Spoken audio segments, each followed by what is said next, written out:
Welcome to another episode of Diamonds and Dumpster Fires. I'm Melie, and today's episode is titled Dating is a Dumpster Fire, Part 1. I don't know when we'll get to Part 2, but we absolutely will. Honestly, we'll probably have a Part 575 at some point, because dating is a really big topic. And let me just tell you, if you are here today and you are not dating at all, maybe you're happily married, maybe you are single on purpose, whatever the case may be, I just want you to know that this episode can also be for you because chances are you know someone in your life that is dating. And if you are like me and you were out of the dating scene for many, many years, for me it was about 15 years before I got back in, a lot has changed. So I think just, knowing something about the dating landscape today, whether you're a part of it or whether you're just, witnessing it through somebody else can be really helpful. So let me just start by saying dating these days, it honestly feels like wading through a dumpster fire hoping to find a diamond. I am coming to you on this episode right after I have made the decision to completely delete the apps. I did it a few days ago. And it's not the first time I've done it, probably won't be the last time either, but I just wanted to share that so you know kind of where I'm coming from today. I'm also recording this episode less than 24 hours after ending a friendship that originally started on the apps. Not a dating relationship, let me say that right off the bat. That is something that we are going to talk about quite a bit here in a few minutes about these friendships. And if you could see me right now, I'm doing, air quotes with my hands that come from the apps and just kind of how exhausting those can be. And I will talk more about this later, but I'm not saying you can't have friends you've met on the apps. I have some great friends that I've met from the apps, but it doesn't work when it's confusing. So before we dive into all these specifics, let's talk about how this blaze begins. The horror, the nightmare, the never-ending mystery that is modern dating culture. To put this all in perspective, let me just share a little bit of my story. So I rejoined the dating scene after about 15 years out of it. Not only that, but I started dating again right in the middle of COVID. In fact, my first date, if you even want to call it that, was at an outside coffee shop while we were wearing masks. Do you remember that time? Talk about awkward, right? I joined all the usual suspects when it came to the apps, and I was truly culture shocked in all the ways you would be if you're new to the apps. I had experiences with catfishers, and if you don't know that term, that is when somebody puts photos up of somebody else, pretending to be that person in order to get you to communicate with them. A lot of times these catfishers are doing it because they're simply bored. Other times they're doing it because they plan to ask you for money. The first catfisher that I had an experience with, I'm pretty sure he was gearing up to ask me for money because he claimed that he wanted to meet me in person so very badly, but he was in Germany and didn't know how he was going to get home. And at this point, I finally realized, oh my goodness, I think I'm dealing with a scam artist here and blocked the number. But, I've had other catfishers who just literally were, I think, bored and looking for someone to talk to. So we'll get back to defining some of these terms in just a little bit. But basically, I had these catfishers. I ended up with pen pals, one that lasted for about 2 years. And yes, that is completely crazy. And I am going to get more into that story in just a bit. But I do want to talk a little bit more about these terms. So here are a few dumpster terms you'll probably need to know before diving into the landscape of this crazy new dating world that we live in. And if you'd like to learn more of these terms and just get kind of a little bit more information on the way that I see the dating market today, I actually wrote an ebook. It's called Back on the Market, and it's my gift to you. So you can just go to diamondsanddumpsterfires.com and sign up on the homepage there to get your free copy. There are no strings attached. It's completely free. And it's just, one way I thought I could give back and hopefully help some people understand some of the things that I had to learn the hard way. So back to the terms. I already gave you catfish. There's also a term called kittenfish. This one's a little funny, but basically what someone does is they use photos of themselves, so they're not taking, someone else's photos, but photos of themselves, but they're extremely old photos. They could be as much as like 10, 15 years old. I actually had an experience with this where I had matched with someone. He had shown photos of himself, but by the time, I actually met up with him, I was standing there in the restaurant and he walked up to me and was like, "Hey, are you Mel?" And I was completely confused. I did not recognize the person at all. And it's just really disconcerting and dishonest to do that, you know? Another term that you'll come to know if you dive into this world of dating is breadcrumbing. And honestly, this seems to be an absolute favorite among the late 30s to early 50s males on the apps. I have met so many breadcrumbers, and this also kind of plays into this whole friendship thing that I'm going to talk about in a minute here. But this is where someone gives you just enough attention to keep you hanging on.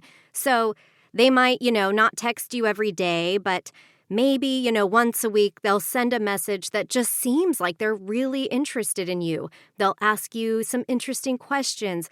They'll tell you they think you're cute or pretty. They'll send you photos of themselves, just enough to kind of keep you hanging on. But they aren't booking dates with you.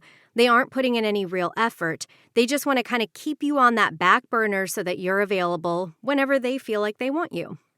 Another term I'll define for you today is ghosting. And a lot of people, have experienced ghosting in other areas of life. A lot of times, when you're interviewing for a job, sometimes at the very end, you'll just get ghosted by the recruiter instead of being told that you didn't get the job. But ghosting in dating happens when you are talking to someone, you've been out maybe, 2-3 times on dates with this person, and then they just disappear like a ghost. Honestly, this flat out sucks. A lot of times this happens because somebody doesn't really have the guts to say, hey, I don't think this is going, in a romantic way, or they just don't want to talk to you anymore and they, for whatever reason, don't tell you. And it hurts. It can be hurtful. Now, all of these terms might sound a little bit funny. Some of them are, but I do want to say something a little more serious. If you are currently going through this hellscape that is the dating scene right now, it's not uncommon when all of this stuff starts happening. You get the catfishers, the breadcrumbing, the ghosting. It's not uncommon to start questioning your worth. When people are treating you like you're a commodity and then saying things to you like, oh, you're so great. I'd date you if you were just a little bit taller. I've literally heard that one. Or you're so funny, you're so fun. I'm really looking to date someone with this hair color instead. I've actually heard that too. It can make you feel like your worth is wrapped up in all of these little things that don't matter, but it's not. I've come to learn that you'll encounter a lot of people on the apps that are there not actually for dating and trying to find a relationship, but more for an ego boost or just to validate themselves. One way that they might do this is by trying to make you feel worthless in the process. They might not even realize that that's actually what they're doing. But keep this in mind. You are valuable simply because you exist. In the flames of all this chaos, God sees your value, and it has nothing to do with how many matches you have, how many dates you go on, none of that. And I say this as someone who honestly has been given a really bad deal with these apps. I have men in my life who have completely picked me apart. I was strung along by someone for over 2 years who used to do things like ask me for photos of myself one day and then say he couldn't ever see us dating the next. I have been the giver of way too many chances too many times, and I have been so hurt and I have felt so used, but I know that God has a purpose for me. And I know that He knows the desire of my heart, and if I'm meant to find love someday, I know that I will. And it won't be confusing or require me to jump through a bunch of man-made hoops to be deemed good enough for it. The person that God has for me, if He has someone for me, will see my worth and will treat me with the respect that I deserve. And if I don't ever find someone, that's okay too. While I know what I want, I also know that settling for less than what I want would be worse. I have a full life, even if it is pretty lonely right now. I could really use more friends in my life and more community, but that's why this year I'm committed to making that one of my intentions. This year I'm committed to finding a church that is right for me. I want to find more community and build my life. I'm also going to be training for some new skills, which will bring me joy. And if someone comes along, that will be wonderful. But if not, I'll survive. You know what? No, I will actually thrive. Let's now navigate the flames of the dating apps and talk about kind of best practices and what to expect on there. Now, I don't want to go into too much detail about the individual apps, but I will talk about some of the best practices.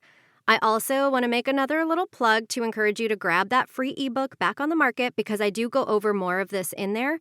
But let's start out with a little bit of what I've noticed are some of the quirks on these apps. Now, this is a disclaimer. I am sharing my experience as a woman on these apps. Men, you may relate to some of this, or your experience may be totally different.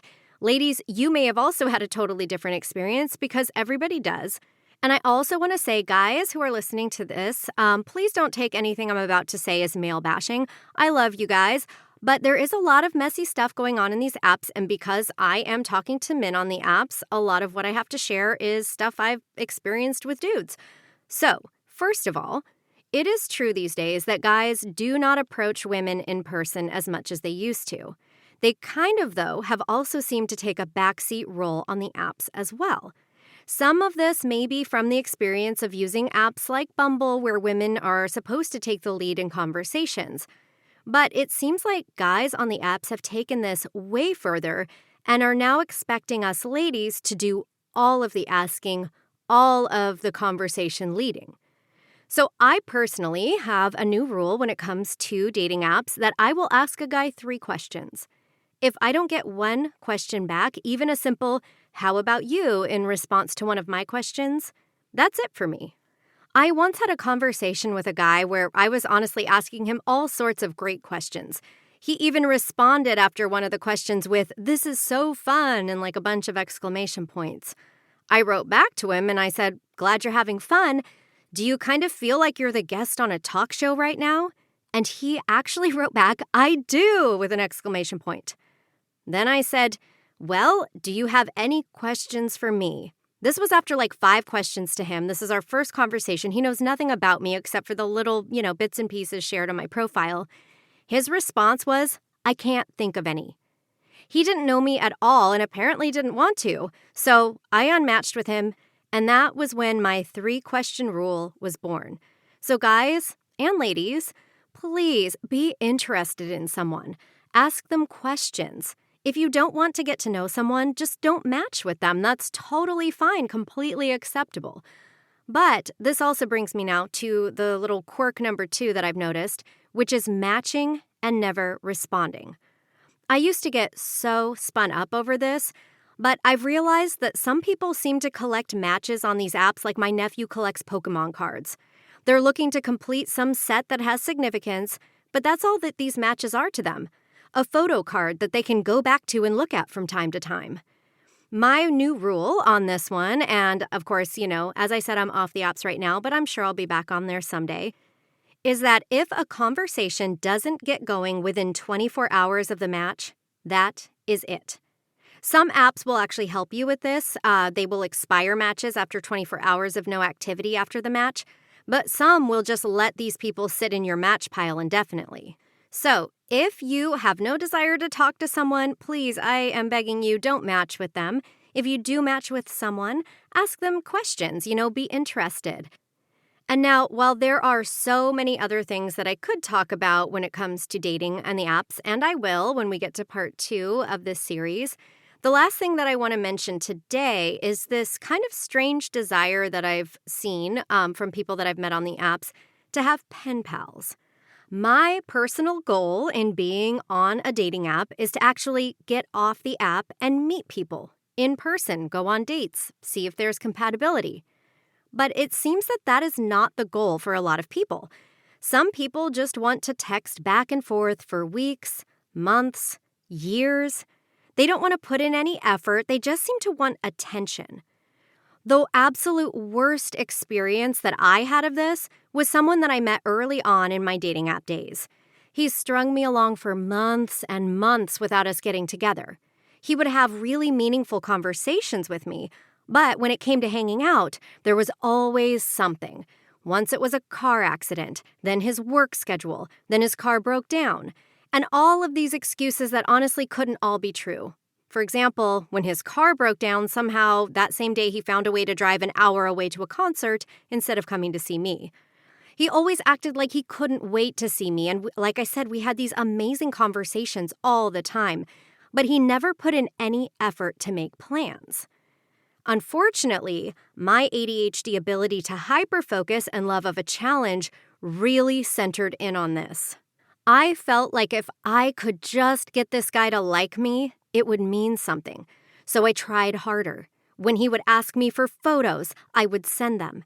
When he wanted to have a late-night phone call or FaceTime, I was available. I got a dopamine hit whenever his name popped up on my phone over the course of 2 years. Yes, that is true. With time off, various sometimes months off in between when he was, say, in another relationship or decided he had had enough of me. But then we would reconnect. It was so unhealthy. I had completely lost the plot. Instead of assessing whether this dude would make a good partner for me, with the answer, of course, being a resounding heck no, I was focused on what it meant about me, that he liked me enough to kind of keep me, on the back burner, but he didn't like me enough to make effort to see me. To make matters worse, he would say things to me like, "Oh, maybe you would be the perfect person for me and I just can't see it." Or he'd tell me about how he told one of his friends about me and the friend wished that he liked me because he could tell that I would love him well. And instead of blocking that man like I should have, I worked harder. Terrible, right? I won't go into all of it here, but basically those 2 years were really, really toxic. And what I've learned is that him not choosing me was absolutely no reflection of my worth. I thought that him choosing me would mean that I was valuable. This is coming from someone who had been married for 14 years, as you know, dumped basically by text message. And one of the last things that my ex-husband said to me is that it was, coming up on my 40th birthday, and he told me, "You are going to be 40 and alone," and also went on to say that no one would ever want me and all of this, and that really got into my head. So to me, I was in a place where I just wanted someone to choose me, and I'm not healed of that right now. Like I said, I just got out of a friendship with someone that I wanted to see me as valuable, and he just didn't. He valued me in some ways, I guess, as a friend and somebody who complimented him and made him feel good about himself probably, but he didn't actually value me as a potential partner. And because that's where I was at and what I was looking for, I should have said no from day one. But anyways, as you can tell, right now, I'm in burnout mode with dating because it is emotionally exhausting to go through this over and over again and never feel like someone will choose you. It's hard. And you add to that the way people are made to feel especially disposable these days on the apps because it's more like shopping on Amazon than trying to find a human being to spend life with. I think that human element just gets lost in the translation of these apps because we're literally swiping our finger on faces. You see a face and you swipe to the right if you want to match with that person and you swipe to the left if you don't. And it can feel like this beauty contest, that you just can never win because guys these days, I'm sorry dudes if you're listening, but a lot of you have some pretty unrealistic expectations. And a lot of that comes from the beauty industry. And I'm not saying that women don't have unrealistic expectations at times too, but as I said before, I am, telling my experience, and so I can't speak to what a guy has experienced specifically on these apps, but you've probably felt this too. You've probably felt this kind of just energy that you don't really mean anything to these people. And yes, there are exceptions, and I'm sure I'll get messages from people saying, "Hey, I met my wife or I met my husband on the apps, and they can be great," and they can be, and you can meet people that way. I know people who have met that way.